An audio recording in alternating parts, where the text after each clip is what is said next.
एक बार सोच के देखो, अगर बारिश ना हो तो क्या होता।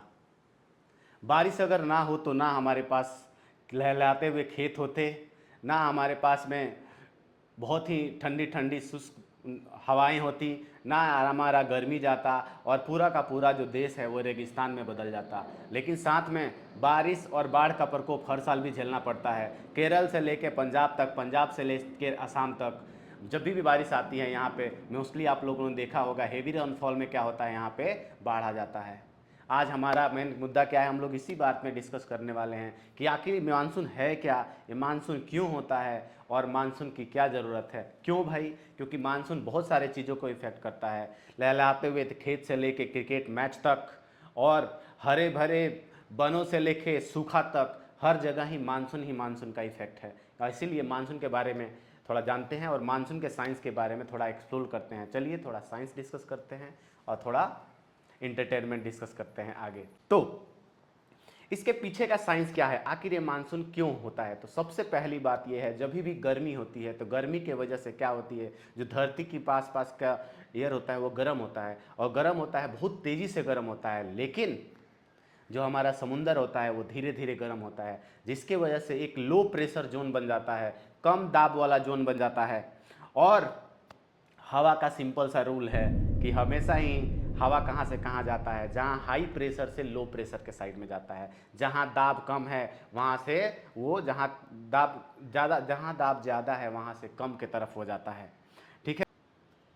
सो इंडियन ओशियन से जो हवाएं उठती हैं वो मॉइस्चर से भरी होती हैं, नमी से भरी होती हुई है और सीधे खींचे चली आती है अपने देश के तरफ, भारत के तरफ। यही है हमारे साउथ वेस्ट मानसून विंड्स।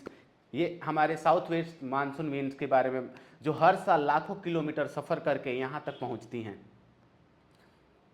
अब माउंटेन एंड बारिश के साइंस के बारे में हम लोग बात करते हैं। अब सोचो, जब ये हवाएं वेस्टर्न घाट के पहाड़ों से टकराती है केरल में, तो हवाएं उठती हैं और फिर ठंडी होती हैं और फिर क्या होता है, आपके पास बारिश बनता है, जिसको हम लोग बोलते हैं ओरोग्राफिक रेनफॉल बोलते हैं। क्या बोलते हैं इसको? ओरोग्राफिक रेनफॉल बोलते हैं।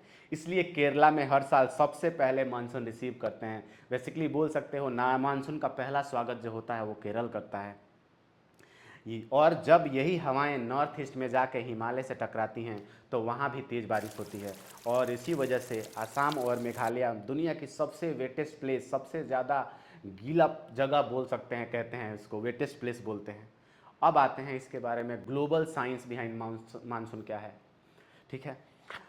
तो पहली ये कहानी सिर्फ भारत की ही नहीं है, ये कहानी मानसून की सिर्फ भारत की नहीं है, पूरी दुनिया के क्लाइमेट सिस्टम इससे जुड़े होते हैं। एक बड़ा फैक्टर है इंटर ट्रॉपिकल कन्वर्जेंस जोन। अब इसके बारे में थोड़ा बताया जाता है। ये एक बेल्ट है जहां नॉर्थ और साउथ की ट्रेड विंड मिल्स मिलती हैं। जब गर्मी के महीने में होते हैं ये बेल्ट की तरफ, यह बेल्ट भारत की तरफ शिफ्ट होता है। किस महीने में? जब भी गर्मी का महीना होता है तो ये जो आपका है इंटर ट्रॉपिकल कन्वर्जेंस जोन, ये अपने भारत के तरफ शिफ्ट होता है और हवाओं का पूरा पैटर्न ही बदल जाता है। और दोस्तों सबसे बड़ी एक चीज़ ये है एल नीना और ला नीना।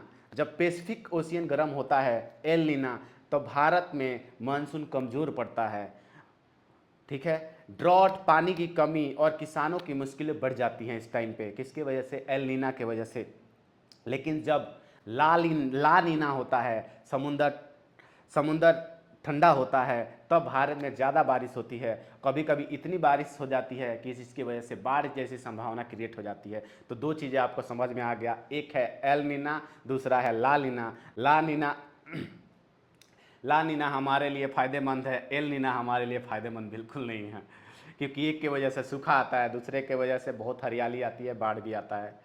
तो कुछ हद तक सही है। चलो अब आते हैं इसके बारे में इंडिया का कनेक्शन क्या है। मानसून का असर सिर्फ मौसम तक सीमित नहीं है।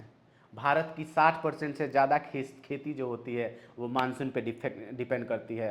पंजाब में गेहूं, आसाम की चावल, केरला का नारियल और हिमाचल का सेब मानसून के पानी से ही जीते हैं। अगर मानसून का पानी ना हो तो ये फसलें भी खराब होती हैं। लेकिन दोस्तों मानसून का दूसरा चेहरा भी है। हिमाचल में क्लाउड बर्स्ट हो गया, आसाम में फ्लड हो गया, केरला का रिवर फ्लो ओवरफ्लो हो गया, पंजाब का आपका पंजाब में अभी बाढ़ की स्थिति हो गई, ये हमें याद दिलाता है कि प्रकृति देने वाली भी है और परखने वाली भी है। प्रकृति देने वाली भी है और परखने वाली भी है, ये चीज़ हमें बताती है, जिसकी वजह से जब भी बाढ़ आता है तो इससे मतलब एक बात समझ में आई यहाँ पे कि मानसून एक साइंस है, जहाँ लो प्रेशर विंड्स और ओशियन का पूरा खेल है।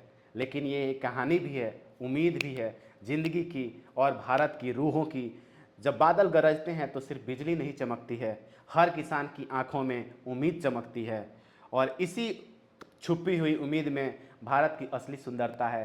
क्यों भारत की सुंदरता? भारत एक कृषि प्रधान देश है और जब मानसून आता है तो कृषि जो भी लोग खेती करते हैं उनका बहुत ज़्यादा फायदा हो जाता है। जैसे कि कुछ कुछ ऐसे भी रीजन है जहाँ पे आप लोगों ने सुना होगा, जैसे कि महाराष्ट्र है, यहाँ पे बारिश नहीं होने की वजह से कितने लोग जो होते हैं, इतनी बुरी नौबत हो जाती है कि सुसाइड करने तक का नौबत आ जाता है।